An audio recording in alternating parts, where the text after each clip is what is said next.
friends, let's talk about collaboration. It's quite common for the leader of a team at any level to desire that there should be greater collaboration within his or her team.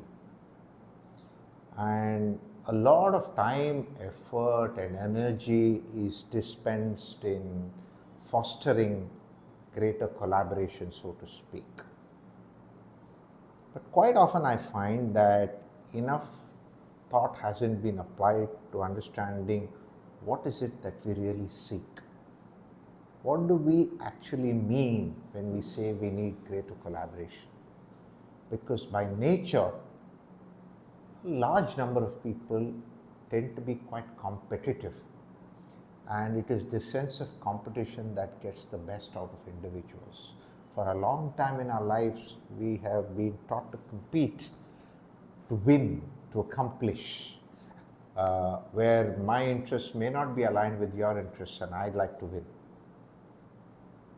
And therefore, when leaders say they need to collaborate or they want collaboration, it would be useful to dig a little deeper to understand what exactly do I need.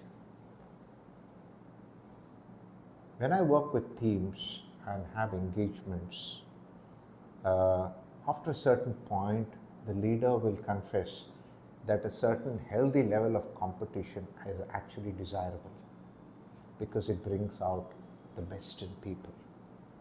So that's competition is necessary, otherwise you can't win in the marketplace, and you can't say you win in the marketplace and don't win internally. It's quite difficult. So that's one necessity. The second thing is, sometimes all we may need is just coordination of efforts, that we need to achieve something and we need to ensure that our efforts are well coordinated for a great outcome.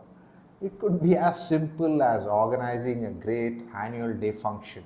Someone organizes the DJ, someone organizes food, someone organizes music, someone organizes the MC, and so on and so forth, so that we coordinate our efforts to have a great outcome. So quite often what teams may require is just good coordination to keep the day-to-day work going smoothly. And coordination just requires good task-oriented communication, quick check-ins, catch-ups, and having clear visibility into what those outcomes are. Sometimes what teams need is the cooperation of others for somebody to lead an effort to accomplish something on behalf of the organization.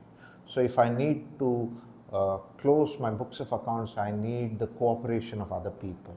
If I need to complete the performance management cycle, I need the cooperation of all managers, and so on and so forth. So sometimes when someone leads a project, they need the cooperation of other people. And most teams understand this and they cooperate quite well. Collaboration, on the other hand, is much more complex, much more harder. When we want to accomplish something we've never accomplished, it requires many minds to come together, the best ideas to thrive, for a lot of debate, for a lot of views to be thrown up in the air, for a lot of discussions to happen, so that the best outcome can emerge, is real collaboration. And not everything in the organization's life on an everyday basis will call for collaboration.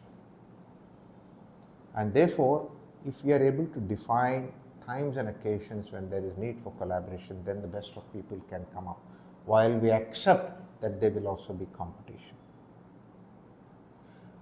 The thing with collaboration is also that all efforts may not lead to great outcomes. There will be some disappointments. There will be some things that we are not happy with. There is some frustrating moments, and that is when the leader needs to ensure that teams don't have unrealistic expectations out of their efforts, and that all efforts to work together need not always lead to great outcomes. Some will succeed and some will not. So when we talk about the fact that our teams should collaborate, it might be useful to be somewhat realistic about saying, when do we need some level of cooperation, when do we need coordination, when do we just need competition to thrive, when do we need to bury some differences and go on? And when do we really need the best minds to come together? I think a deeper understanding on a day-to-day basis will ensure that for some things we have rules, for some things we have do's and don'ts, for some things we don't have meetings, for some things we have off-sites, and we use the right occasion for the right thing. That to me is a practical way of approaching this subject. I hope this is useful.